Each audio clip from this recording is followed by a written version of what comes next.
Sometimes a match that perhaps doesn't matter, Alex, can look like a match that doesn't matter, but you grew into that nicely.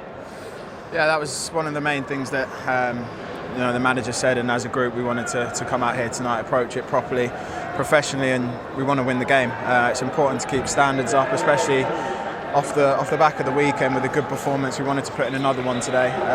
We made changes, and it was important that everyone came in and did a good job and carried on the winning way. So yeah, I think it was professional, and in the end 3 points is what we wanted, and that's what we got.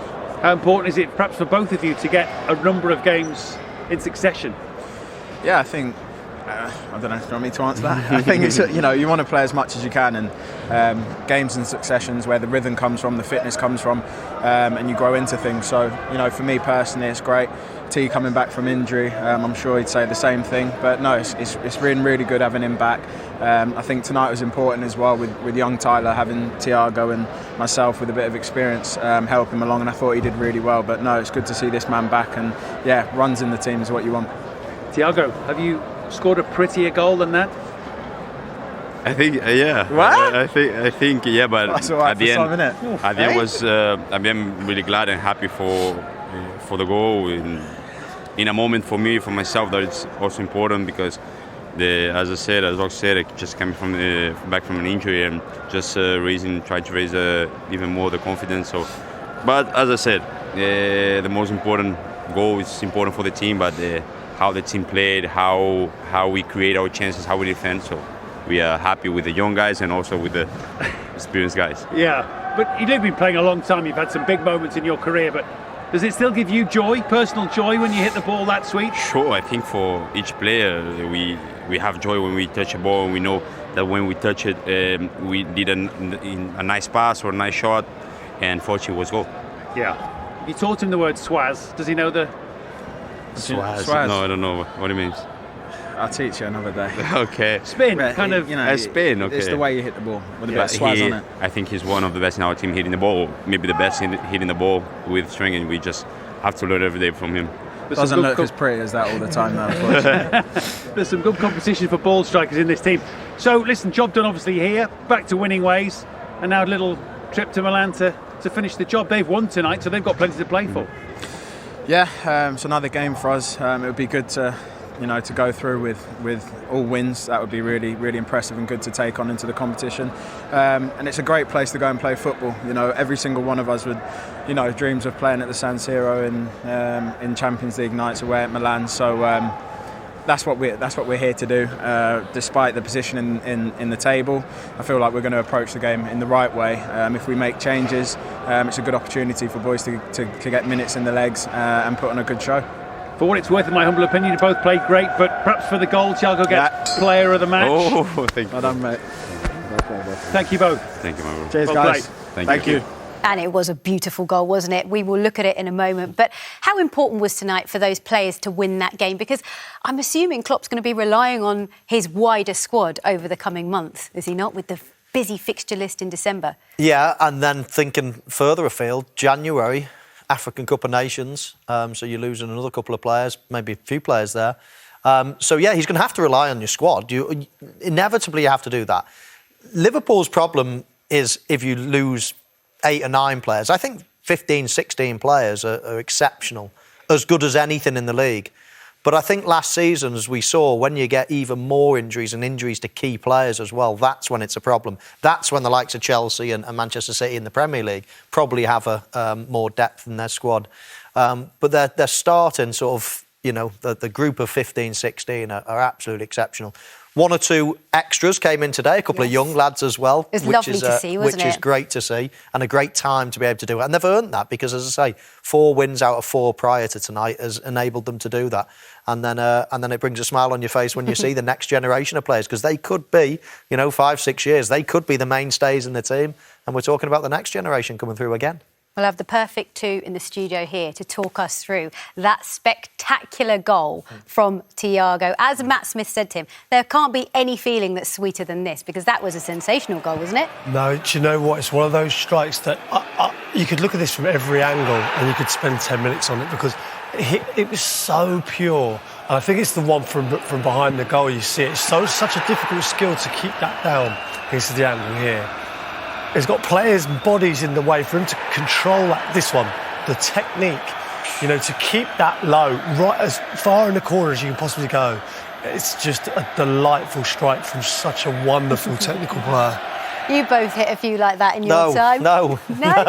It's virtually impossible to hit it like that, see. But I'm telling you, there's only one or two players on that pitch that could have scored that goal. He is such a technician. He's such a sweet striker of the ball. It's if that ball was bounced and you're saying, right, one player to hit it, I would have immediately said, Thiago, you want him, Thiago, lacing that ball. And it was just perfect. It was almost like a skimmer, wasn't it? You could just see it fizzing across the pitch. Wow. And look at the way he angles his body. He almost runs around. It gets to the left to open his body out so he can really sweep.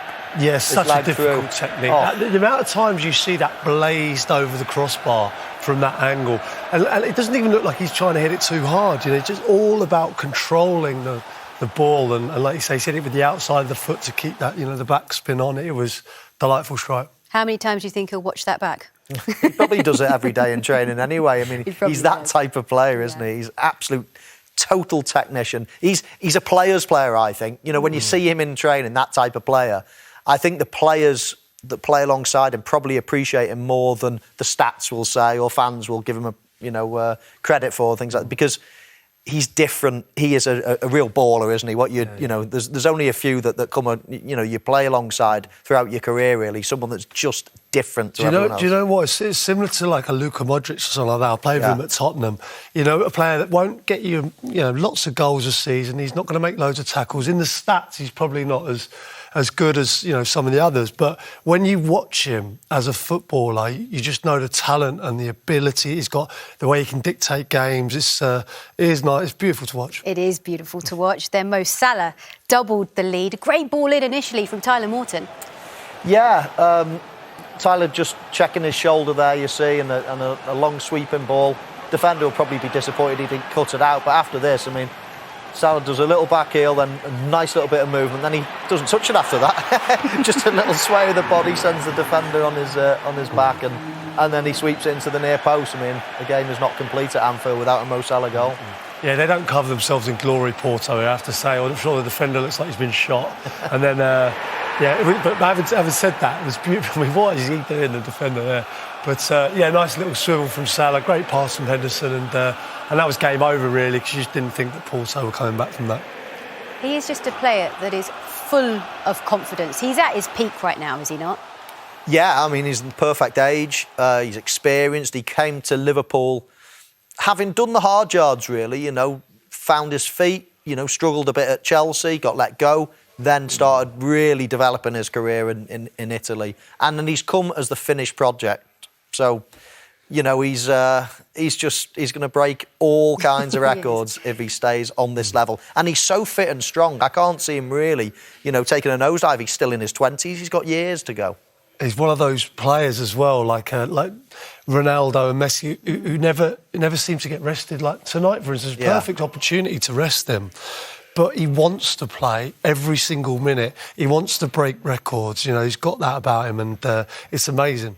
It really is. And actually, Liverpool are scoring goals for fun at the moment. They have equalled their record. As you can see there, 55 goals in all competitions. That's across 19 games. That's incredible. It's an incredible team, and it has been for a good few years now. And, you don't see any signs of it dipping. You've got world-class players all over the place. You've got an unbelievable manager with a great squad. The stadium's brilliant. Every team or lots of teams go through, ups, downs, peaks, troughs. It's just the most amazing time. These last few years, amazing time to be a Liverpool fan. And of course, the key now is trying to make that period of time last as long as possible, because there's so much competition now, more than ever, in the world of football. But Liverpool are right on top. And as I said earlier, if you're asking any team in this competition who don't you want to draw in the next, once the knockouts period comes in, it's Liverpool. Because if you go to Anfield, you've got no chance. There's nothing like it, European night at Anfield, is there? We did hear from the Ox. We spoke about him in our pre-match show. Did he impress you tonight? Yeah, he did. I mean, we talked to him beforehand being a little bit different to what... I mean, this is a great pass early on, outside of the right foot, setting things away. He is different to what they have in that midfield. I think he's got energy. I mean, look at the pace here and getting back. He's got legs, he's got ability, you know, he's got a good right foot. It's something different, and I think if he can stay injury-free, you know, I think he's got a huge role to play in the load of games they've got for the rest of the season. Yeah, he literally does do a bit of everything, doesn't he? I mean, he can shoot from distance, he can get goals, he can see a pass, as we've seen. He doesn't shirk away from his defensive duty. This is a good effort. I mean, a tight touch, and you know he's going to take a touch and hit it quite quickly. He shows a whole range of different attributes, and it just really is trying to stay fit for a period of time, and you'll see this lad get better and better. Is there anything more you would want to see from the Ox? No, I think it's just proving your fitness. I mean, it's proving the fact, can he stay in the team for a period of time? Can he stay in for a prolonged period? I think with the injuries to, obviously, Harvey Elliott, to Curtis Jones, it's give him and Morton a chance in the team. Thiago as well, with Henderson being in and out. But, yeah, there's definitely midfield places up for grabs, and he's one that will want to cement a place in there. Jurgen, you wanted a good game, you got a good game, better kind of as it went. Is that fair? Well, it was good.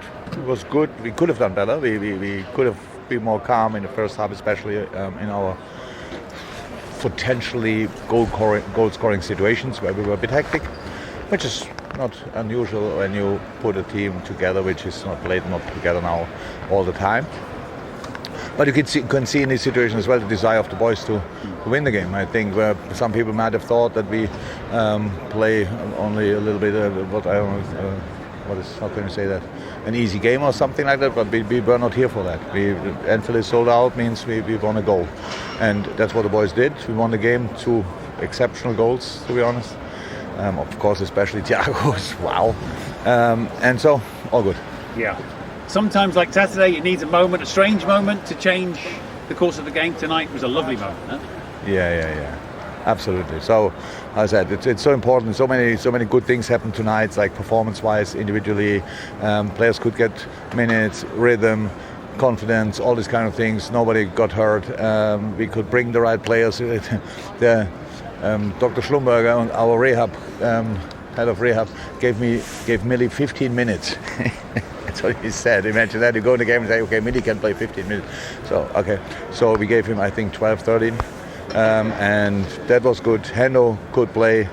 Robbo came on, which is good. And so, how I said, it's really the right player could get rested. I think for Trent it's important that he doesn't play constantly, and for Birch obviously as well. So all good. Does Millie not like Milan with the strange yellow card at the end? Does he not want to make the trip, or? I have no idea, to be honest. It's Millie. What can I say?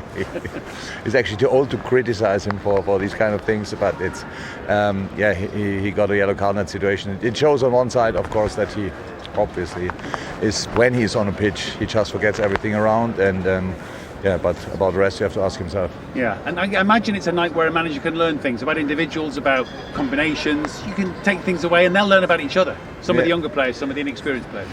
Yeah, absolutely. So if you're in our squad, you are a good football player. That's how it is. If I'm long enough in the business that I would not throw a player in the game, and I think he's not ready for it. So, for example, with Nico, we know that he can play on that level. And but with Tyler, the world out there might have been surprised, and he did exceptionally well. You left him on, huh? Yeah. Of course, he's fit, and there was no need to rest him for whatever. So he is a good player. But I'm really pleased for him that he could put a performance like this in. Another good night at Anfield. Thank you very much. Thank you. More smiles for Jurgen Klopp. And he is just the perfect fit for Liverpool. I know we've said it before, but he continues to bring the best out of those players, doesn't he? Well, listen, the game has moved on many, many years now, and the type of manager is vastly different. You know, these encouraging managers, I think, back to the day, if you played poorly, you'd be so nervous walking back into the dressing room. I mean, virtually every manager ruled with an iron fist. You were petrified of a lot of managers. Nowadays, everybody seems so nice to play for. They all walk onto the pitch, they all give you a cuddle, they all pat you on the back, they say nice things about you. And I think it's the way of the world. People are a little bit different. People want to do their job and be appreciated and be told they're doing well and things like that. So I think he's just the most perfect modern-day manager. Everybody loves him. The fans love him. The players love him. He encourages. He's got a hard streak as well. Yes, but he's certainly a person that everybody loves. He's galvanized the city, and long may he be the manager of Liverpool. Yeah, and the fans absolutely love him, don't they? Yeah, and rightly so. He's won everything. He's given them a team to believe in. He's won the league, which a lot of managers, in recent years haven't been able to do. Good managers as well.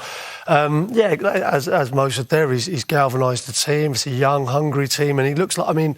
When I see him interviewed, the moment he comes on the screen, you smile. Yes, and it's quite easy to do that when you win in every single week. Let's be honest, because you haven't got anything to complain about. But he looks like a manager that you'd want to play for. I'd love to have played for him. The players look like they really enjoy it. Obviously, the fans will love him forever, and he's got that job for as long as he wants it. One thing that is fascinating in terms of the longer that you stay there as a manager, inevitably you're going to have to almost change your team at some point. And I don't mean like wholesale changes, but a lot of players will have to change. And a lot of Liverpool players are sort of in the late 20s now. Look at the front three, for example.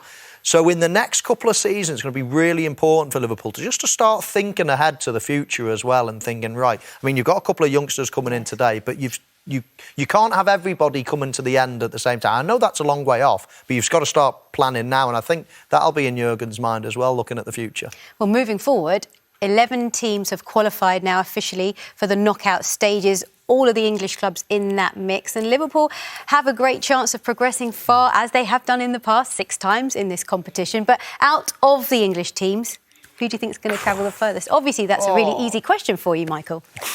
I think Liverpool and Chelsea are better equipped probably than City to win it. I think European. I think Liverpool. And it's not being biased. I just think Liverpool, that the way they play, that you can't ignore Anfield either. It's just got so much history, so much belief. You walk out there, I don't care who you are. You walk out there in a red shirt, and you think you're invincible. It's just got that way about it. And if I had to say a winner, I think I'm going to say Liverpool.